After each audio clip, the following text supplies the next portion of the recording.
Recognize Mr. Mfume from Maryland for 5 minutes of question.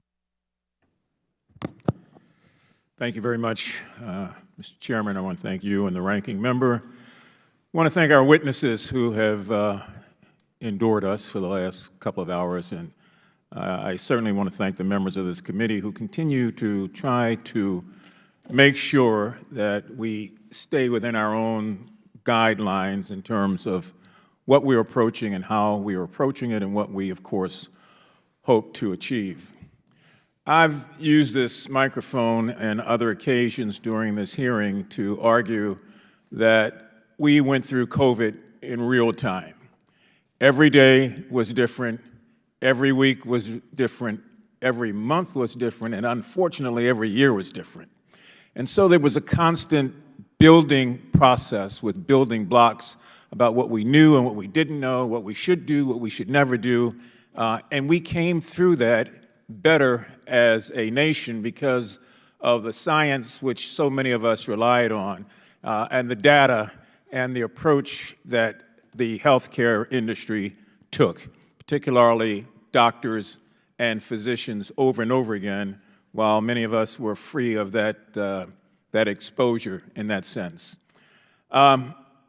And so what we seem to do here is retrospective investigation, which I'm not necessarily opposed to, but I get the sense we do it with a vendetta. Like, I think this was wrong and you were the one that did it, or I think this was wrong and you conspired to do this. That's not going to get us very far, not at all. Given the critical role that science plays in advancing our understanding of emerging viruses, I'm appalled every time I hear some of my colleagues turn to politicizing and vilifying the researchers. Somebody had to do the research. Somebody had to come up with conclusions. Somebody had to follow the data. Somebody had to make an assessment.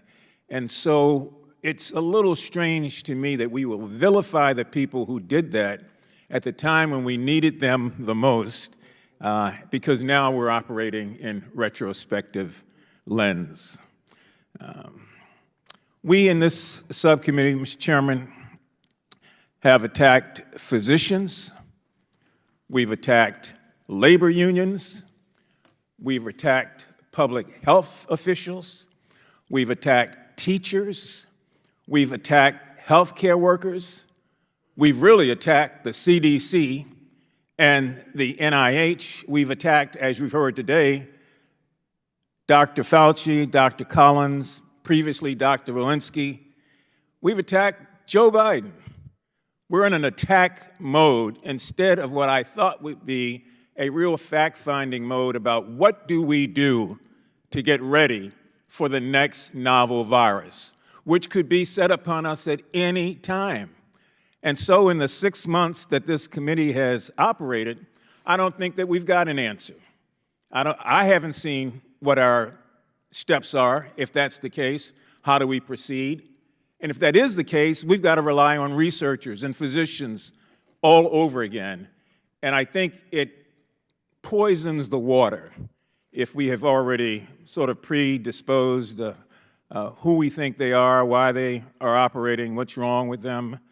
The basic claims in the scientific article that we've talked about was developed to suppress the lab leak theory. It was somehow demanded by the United States government or else. That's an incredible disservice, in my opinion. We don't want to frighten off the very processes, the people, the industries, or anything else that will help us if and when something like this happens again. So I did not mean to get on a soapbox and make a speech. I actually have a few questions. I'll submit those in writing, if you would, Mr. Chair. But I just want to thank these two persons before us today and the others who have come before us and have had to feel like the weight of the world's been on their shoulders when all they really did was what they were supposed to do based on their profession, based on their desire to save lives. And as has been mentioned before, we followed other routines, articulated by Dr. Burke, who was with Mr. Trump at the time, who said that we've lost millions of lives by doing the wrong thing, like recommending bleach and telling the American public, don't worry, come Easter, we'll all be in church together. And we were not in church together for another 3 Easters after that. I yield back.